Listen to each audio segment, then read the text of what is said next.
से पूछ रही है और तीर कहाँ तक जाएगा। डोरी खींच और निशाना साध अपनी मंजिल का, बाद में देखेंगे तीर कहाँ तक जाएगा। आज हम पढ़ रहे हैं इलेक्ट्रोमैग्नेटिक वेव का एक महत्वपूर्ण टॉपिक जिसका नाम है पॉइंटिंग थ्योरम। इसका शाब्दिक अर्थ में कह सकते हैं विद्युत चुंबकीय तरंगों में ऊर्जा प्रवाह है, energy flow in electromagnetic wave, जिसको शाब्दिक रूप में हम कह सकते हैं पॉइंटिंग थ्योरम या पॉइंटिंग प्रमेय। पॉइंटिंग थ्योरम पढ़ने से पहले आप इस स्थिति से अनुसार हम ट्राई करते हैं। यदि किसी चुंबकीय क्षेत्र जिसकी विद्युतशीलता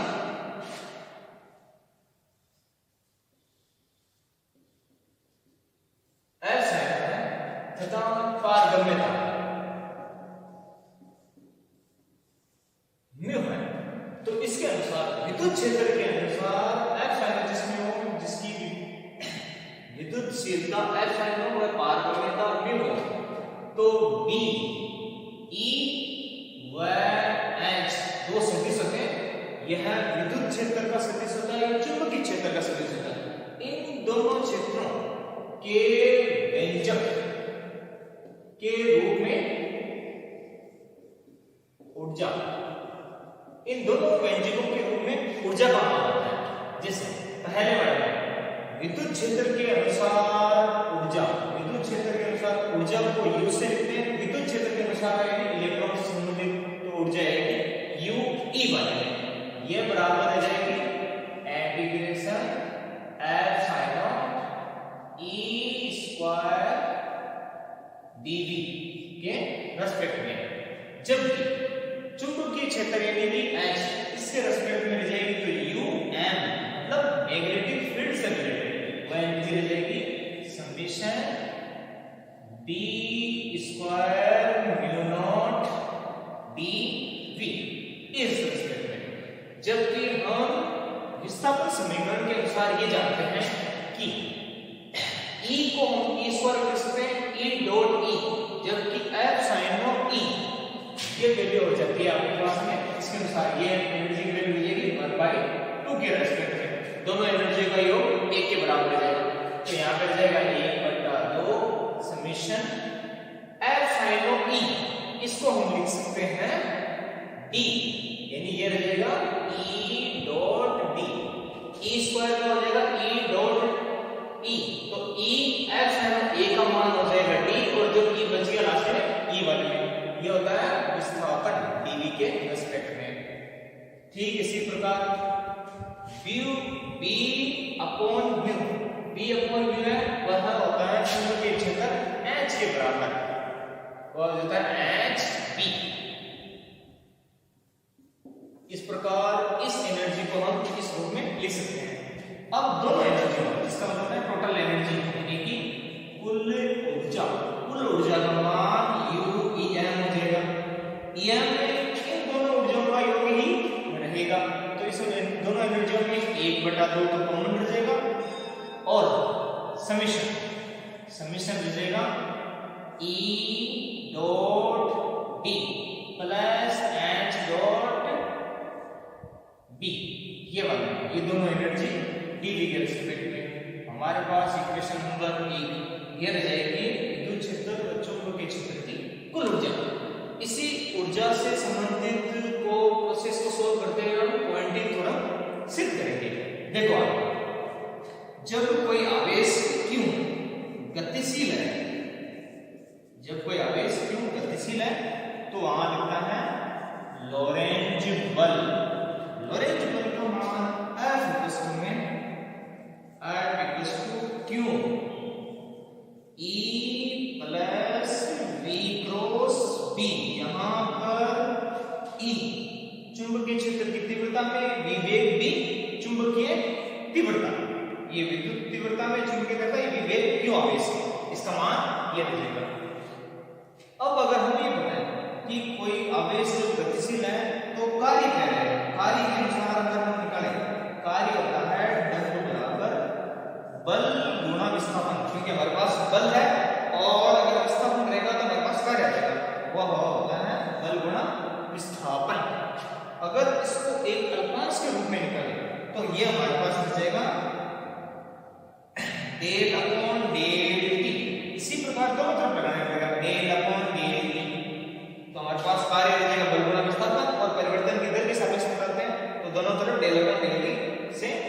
जाएगा। इसी प्रकार del W by del T है, यह है हमारे पास हो जाएगा एफ डॉट वी। वी यहाँ पर ये का एफ बल है। यह संबंध इसलिए दर्शाया गया है क्योंकि हम ये जानते हैं इनमें और इनमें बल और कार्य के बीच में हमारे पास संबंध है, वो ये रह जाएगा। यदि समीकरण नंबर 2 को v से गुणा कर दिया जाए तो ये हमारे पास कार्य आ जाएगा। तो देखो कुछ इस प्रकार की आगे समीकरण नंबर हम 2 को इसमें v से गुणा करते हैं, जैसे f डॉट v, ये वाले में v का अदिश गुणनफल कह सकते हैं। तो v वाले में आएगा, इससे अदिश गुणनफल रहेगा तो ये रहेगा q तो रहेगा बाहर और ये रहेगा e dot v plus v dot v cross v, ये वाले में v को इस समीकरण में दोनों तरफ गुणा कर दिया क्योंकि f डॉट v बल और वेग का अदिश गुणनफल कार्य के बराबर हो जाएगा, क्योंकि हमारे पास f डॉट v समीकरण नंबर 3 से हम ये लिख सकते हैं। अब इस समीकरण में हम f डॉट v का मान हो जाएगा del w by del t, एक तो ये। अब हम जानते हैं कि v डॉट v वेग और चुंबकीय क्षेत्र का गुणनफल स्थिति रह जाएगी 0 वाली स्थिति में, तो ये टर्म है वो 0 के बराबर हो जाएगी। जो हमारे पास बचेगी वो बचेगी क्यों e डॉट v, इतना सा। ये समीकरण नंबर बनेगी हमारे पास 4 में। कार्य के सापेक्ष यदि क्यों आवेश v वेग से गतिशील है तो आवेश घनत्व, चार्ज डेंसिटी, आवेश घनत्व, इसको अल्फांस के रूप में माने आई के रूप में, J बराबर होता है MQV और हमारे पास नॉर्मल स्थिति में ये है 1 के। यदि आवेश घनत्व इन, अब हम Q और V के बीच में संबंध बनाएंगे। Q और V का संबंध आवेश घनत्व के लिए होता है और आवेश घनत्व का अगर आप समीकरण में निकालते हो जैसे JI में और इस तरफ MQVI में, तो हमारे पास J बराबर ये रह जाएगा QV में, यानी M रह जाएगी आवेशों की संख्या, एकांक आवेशों की संख्या। तो हमारे पास QV रह जाएगा, QV का मान है वो J के बराबर हो जाएगा, Q और V। अब हम समीकरण नंबर 4 व 5 से इन दोनों से निकालते हैं तो हमारे पास जो कार्य रहेगा डेल W बराबर डेल T, ये आ जाएगा Q और V का मान तो रह जाएगा J के बराबर, तो ये स्थिति रह जाएगी E डॉट J, दोनों ही मान इस प्रकार रह जाएंगे। इसमें Q और V का मान J के बराबर जाएगा तो आवेश घनत्व हो जाएगा डेल W बराबर del T E dot J। ये हमारे पास समीकरण नंबर बनी, ये हो जाएगी 5, ये हो जाएगी 6। अब हम इसी समीकरण को आगे की प्रोसेस बनाने के लिए आगे समीकरण नंबर हम इन संबंधों को मैक्सवेल के संबंधों का रूप में परिवर्तित करने के लिए हम मैक्सवेल के तीसरे और चौथे समीकरण को काम में लेते हैं। मैक्सवेल के समीकरण 3 व 4, मैक्सवेल का जो समीकरण नंबर 3 है वह होता है डेल क्रॉस E के बराबर में, जिसका मान होता है del D by del T, वह भी माइनस में। जो समीकरण नंबर मैक्सवेल का चौथा होता है डेल क्रॉस H, जो इसके बराबर में रह जाएगा J बराबर E, समीकरण नंबर रह जाएगा डेल क्रॉस H बराबर आ जाएगा J del D by del T, इतना सा रह जाएगा। यदि समीकरण नंबर 7 को हम अगर E से गुणा कर देते हैं तो हमारे पास E डॉट J इस समीकरण के रूप में आ जाएगा। अब हम क्या करते हैं कि समीकरण नंबर मैक्सवेल के समीकरण नंबर 3 और 4 हैं जो हमारे पास इस वक्त 7 और 8 है। तो समीकरण नंबर 6 को तो हम ई में लिखा हुआ है, इसको हम एच से गुणा करते हैं। वह जो समीकरण नंबर 7 है वो एच के रूप में लिखा गया है, इसलिए इसको ई से गुणा करते हैं। तो हमारे पास समीकरण जो इस प्रकार बनेंगे, ये वाली ई ए क्रॉस ई, इसको तो गुणा करते हैं एच से, एच के विषमफल से, और वह रहेगा माइनस का H del D by del T. और समीकरण नंबर 7 को हम करते हैं ई से, तो ये रहेगा ई से अदिश गुणनफल करेंगे तो डेल क्रॉस एच बराबर, इससे ई से गुणा करेंगे तो ये रहेगा ई डॉट जे, इसको इससे गुणा करेंगे तो ये रहेगा E del D by del T. इन दोनों समीकरण इस प्रकार बनेंगे। अब अगर हम इस समीकरण से इस समीकरण में बिठाएंगे तो डेल के सापेक्ष हमारे पास सरल समीकरण बनेगा, वो हमारे पास कुछ इस प्रकार है। अब देखो शुरू से लगा रहे हैं विद्युतशीलता F sin ऑफ पारगम्यता म्यू हो तो ऊर्जा के सापेक्ष विद्युत क्षेत्र और चुंबकीय क्षेत्र के ऊर्जा के व्यंजक कुछ इस प्रकार रहेंगे। इसमें F sin ऑफ और E का गुणनफल विस्थापन समीकरण के बराबर होता है और B बटा म्यू का H विद्युत क्षेत्र के बराबर होता है। तो हमारे पास ये दोनों समीकरण इस प्रकार बनेंगे। इन दोनों समीकरणों को जोड़ेंगे तो विद्युत क्षेत्र चुंबकीय क्षेत्र के सापेक्ष विद्युत चुंबकीय क्षेत्र की कुल ऊर्जा हमारे पास आएगी। जब कोई आवेश q और गतिशील है तो लॉरेंज बल के अनुसार फॉर्मूला ये रहेगा। इस समीकरण में W कार्य अगर निकालते हैं तो कार्य बराबर होता है बल गुणा विस्थापन। इसका परिवर्तित रूप निकालने के लिए हम परिवर्तन की दर के लिए डेल अपॉन डेल से ऊपर नीचे गुणा कर देते हैं अवकलन रूप में, तो हमारे पास बल गुणा विस्थापन है वो वेग के बराबर आ जाएगा। इस समीकरण के लॉरेंज बल में हमें F और V मिला और इसको अगर वेग से गुणा कर दिया जाए तो ये हमारे पास कार्य के बराबर आ जाएगा और वेग का चुंबकीय क्षेत्र के अनुसार गुणनफल 0 होता है और वेग और आवेश का संबंध है आवेश घनत्व के सापेक्ष में होता है। आवेश और वेग के सापेक्ष में आवेश घनत्व का फॉर्मूला काम में लिया गया, इससे हमारे पास E डॉट J हो गया। E डॉट J, E और J के रेस्पेक्ट में हमारे पास है मैक्सवेल के तीसरे और चौथे समीकरण जो इस प्रकार है, थर्ड इक्वेशन के चौथे में। अब E वाले में B से हमारे पास है, दोनों वाले में J है, J को अगर E से गुणा कर दिया जाए, अदिश गुणनफल कर दिया जाए तो ये हमारे पास E और J में समा जाएगा। इसलिए समीकरण नंबर 6 को S से 7 को E से गुणा कर दिया गया। अब आगे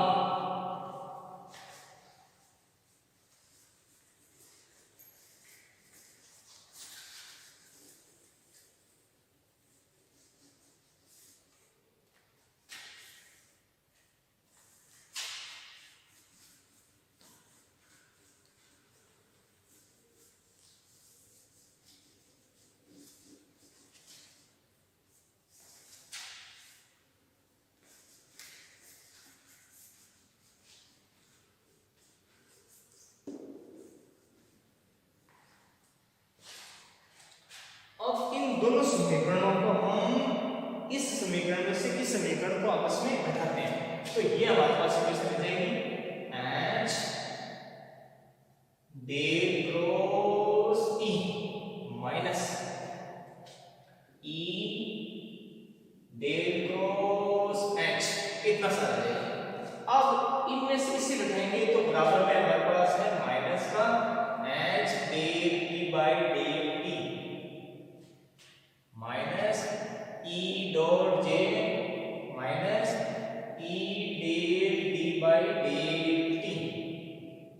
ये वाली इक्वेशन हमारे पास बनेगी। इस इक्वेशन में ये स्थिति एक सरल समीकरण के अनुसार होती है तो वह सरल समीकरण है हमारे पास इस प्रकार। यदि डेल A क्रॉस B हो तो वह सरल समीकरण होती है B del cross A minus A del cross B। यही इक्वेशन हमारे पास ये रूप और ये रूप सेम रहेगा तो इस रूप को इस रूप में लिखा जा सकता है। तो हमारे पास जो ये इक्वेशन है उसको इस रूप में लिखते हैं सरल समीकरण की तुलना करने पर तो डेल E क्रॉस H आपस में बन जाएगा। अब इस रूप को तो इस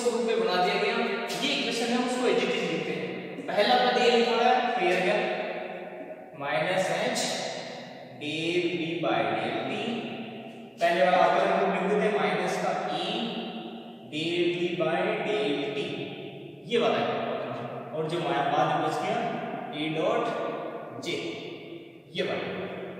अब इस इक्वेशन को नाम देते हैं 8। ये 8 नंबर इक्वेशन हमारे पास बनी। इसको 8 से सारे समीकरण कर जाएगी और ये 9 वाले में काउंट हो जाएगी। इस 9 नंबर इक्वेशन को चेंज करते हैं और देखो कुछ इस प्रकार में काउंट है। जैसे पहले इसके लिए यदि एक पद ऐसा है डेल अपॉन डेल टी, वहां पे लिखा है ई डॉट ई, मतलब ई स्क्वायर वाला है। यदि इस इक्वेशन का हम अवकलन करें ई स्क्वायर का, तो ई स्क्वायर का अवकलन होता है 2e del E by del T, सिर्फ इतना सा। यानी कि ई स्क्वायर का अवकलन होता है 2e del E by del T. X square का नॉर्मल, एक्स स्क्वायर का अवकलन अगर एक्स के सरफेस करें तो नॉर्मल इक्वेशन ये नॉर्मल बढ़ेगी। अब हम जानते हैं यदि इस इक्वेशन में हम अगर f साइनो से दोनों तरफ इसका गुणा करें f साइनो, तो है हमारे पास इस इक्वेशन को f साइनो से गुणा करें दोनों तरफ, तो हमारे पास इक्वेशन बन जाएगी डेल, इससे गुणा करें तो ये रह जाएगा, इससे f साइनो से गुणा करें तो ये रह जाएगा e डॉट d, e एडजस्टिव रह जाएगा, इससे गुणा करेंगे तो f sin e हो जाएगा d, विस्थापन समीकरण a d ऐसा कैसा। जहां पे f sin से गुणा करेंगे तो ये रह जाएगा 2, f sin से गुणा किया तो ये रह जाएगा e का तो e अंदर वाले में e का तो ये f sin इससे गुणा करेंगे तो ये रह जाएगा e, f sin से गुणा करेंगे तो e डॉट f sin, यानी कि f sin e इसका मान होता है d। यह है विस्थापन का समीकरण f sin। अगर हम दोनों f sin से गुणा करेंगे तो f sin से यहां गुणा किया तो ये बन गया d, इस तरफ गुणा करेंगे तो e का ये एक जैसा का जैसा है, डेल अपॉन डेल टी ऐसा का ऐसा, केवल यहां से इसको f sin से गुणा किया तो ये बना d वाले में एक प्लस। इस समीकरण में जैसे दो गुणा में नीचे आके भाग में आ जाएगा 1/2। अब हमारे पास जो ये पद है ये वाला पद, ये वाला पद ये है एजीटीज में, हमने ये समीकरण इस पद को दर्शाने के लिए बनाया गया है। अगर इस पद को इस रूप में अब लिखा जा सकता है इसी प्रकार, जैसे हमारे पास ये है h del b by del t, ऐसे में ये इक्वेशन है, ये इक्वेशन है h del b by del t। अब अगर सेम टू सेम ये का ये वापस बन जाएगा इस इक्वेशन में, इस प्रकार है ऐसा कैसा ये बन जाएगा इसी प्रकार del v by del t h dot b, इसमें गुणा रहेगा म्यू का, क्योंकि ये चुंबकीय क्षेत्र पर आधारित है, ये है विद्युत क्षेत्र पर आधारित है, ये चुंबकीय क्षेत्र पर आधारित है। अब हमारे पास यदि इस समीकरण में अगर चेंज करें तो देखो इस प्रकार हो जाएगा जैसे del upon del T B square, B dot B वाले में, तो इसका अवकलन है वो ये बनेगा 2b del b by del T. इस इक्वेशन में अगर आप म्यू से गुणा करते हो दोनों तरफ तो b म्यू है वह हो जाएगा h, म्यू b और म्यू दोनों मिला के b डॉट b था, इसको म्यू से अगर दोनों तरफ गुणा करते हैं तो b और म्यू ये हो जाएंगे h वाले में, तो हमारे पास स्थिति बन जाएगी आगे वाले में ये वाली del upon del T h और b इस वाले में बराबर, ये दो अगर यहाँ लिखा जाए ये वाले में तो b और म्यू h वाले में एचटी रह जाएगा और b और म्यू और b इसका मान हो जाएगा h, ये del b by del t, ये जो दो है वो आ जाएगा नीचे वाले में। तो अब हमारे पास पद बना ये h del b by del t। वापस देखो यदि b स्क्वायर का अवकलन किया जाए तो आएगा 2b del b by del t, दोनों तरफ म्यू से गुणा करेंगे तो ये रह जाएगा h, क्योंकि b म्यू या कह सकते हो म्यू और b इन दोनों का गुणा होता है h वाले में। अदिश गुणनफल में तो म्यू और बी है वो एच हो जाएगा। यहाँ पे म्यू और बी का मान एच हो गया, अंदर वाले में del B by del T जीटी जे 2 है गुणा में था भाग में आ गया, ये इक्वेशन बनी। अब इन दोनों इक्वेशनों को हम नो में काम में लेते हैं। तो इक्वेशन हमारे पास बनेगी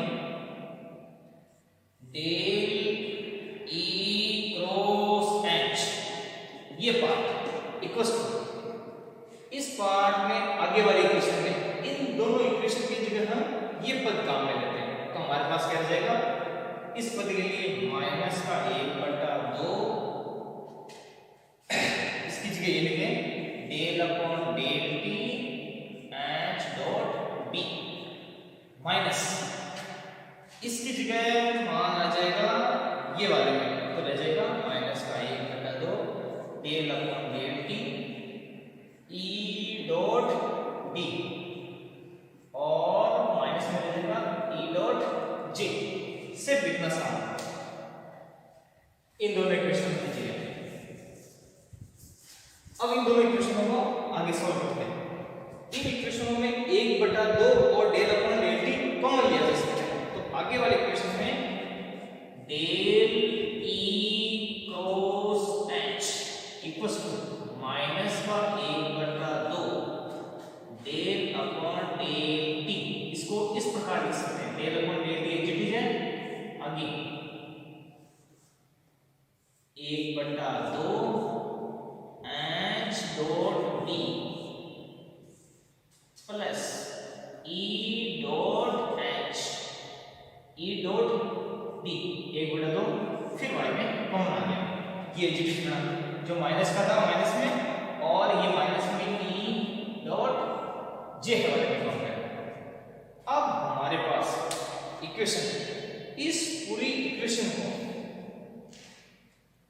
आयतन समाकलन, इस पूरी इक्वेशन को आयतन समाकलन के रूप में लिखने पर, इस पूरी इक्वेशन को आयतन समाकलन में लिखते हैं तो इक्वेशन कुछ इस प्रकार बनेगी।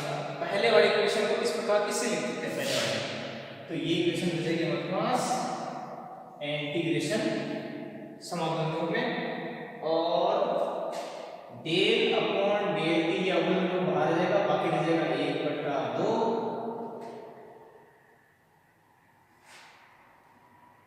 H dot B plus E dot D, इतना सा।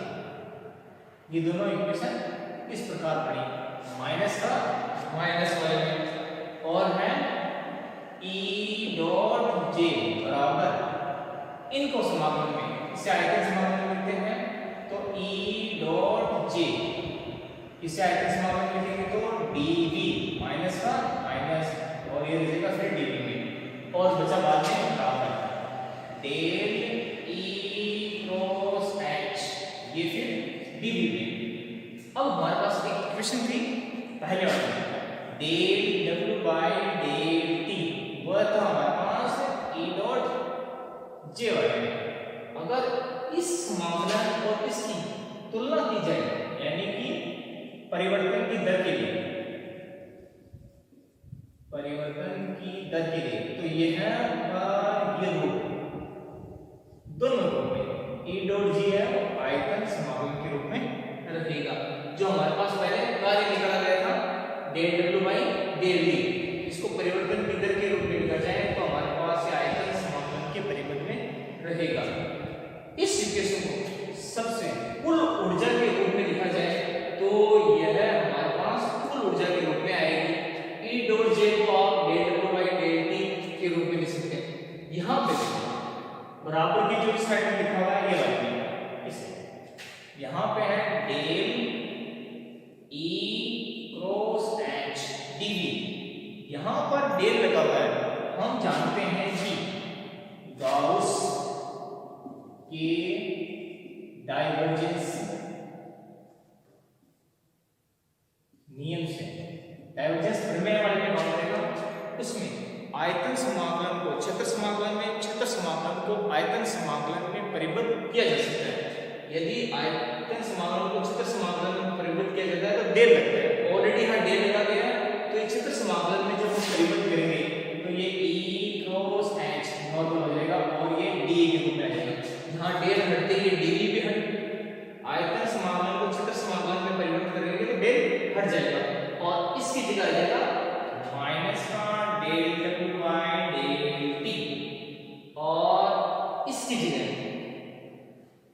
इसकी जगह आएगा, ये रह जाएगा माइनस में डेल अपॉन डेल टी, यहां से पूरा मान ए गुना दो H B plus E dot D, ये पूरा इंटीग्रेशन जो रूप है, इंटीग्रेशन रूप समीकरण नंबर 1 में था हमारे पास यू ई एन, कुल ऊर्जा के रूप में था ये पूरा का मान, और जो बराबर में लिखा हुआ है वो है हमारे पास हो जाएगा इतना सा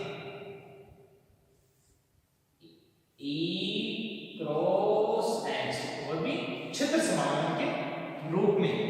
अब हमारे पास जो टोटल ऊर्जा है, हम जो निकाल रहे थे ऊर्जा प्रवाह का, विद्युत चुंबकीय तरंगों का ऊर्जा प्रवाह, वह ऊर्जा प्रवाह है माइनस का del U M by del T equal to, ये जाएगा उसको साइड में कर देगा del W by del T, ये हो गया प्लस में, ये ऑलरेडी यहां प्लस में था समाकलन रूप ई क्रॉस एच डी ए।